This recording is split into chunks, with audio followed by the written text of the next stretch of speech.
قال الذين يظنون أنهم ملاقو الله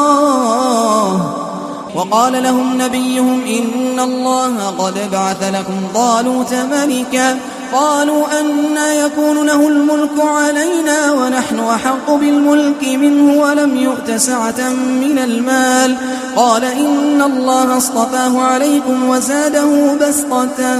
في العلم والجسم والله يؤتي ملكه من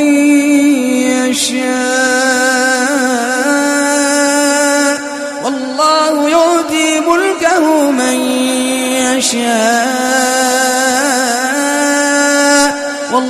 يؤتي ملكه من يشاء والله واسع عليم وقال لهم نبيهم إن آية ملكه أن يأتيكم التابوت فيه سكينة من ربكم وبقية مما ترك آل موسى وآل هارون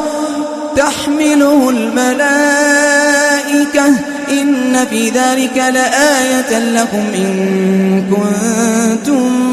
مؤمنين فلما فصل طالوت بالجنود قال إن الله مبتليكم بنهر فمن شرب منه فليس مني ومن لم يطعمه فإنه مني إلا من اغترف غرفة بيده فشربوا منه إلا قليلا منهم فلما جاوزه هو والذين آمنوا معه قالوا لا طاقة لنا اليوم بجالوت وجنوده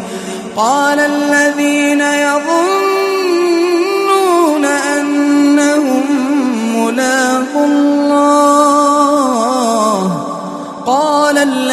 يظنون أنهم ملاقو الله كم من فئة قليلة غلبت فئة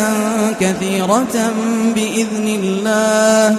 والله مع الصابرين ولما برزوا لجالوت وجنوده قالوا ربنا أفرغ علينا صبرا وثبت أقدامنا وانصرنا على القوم الكافرين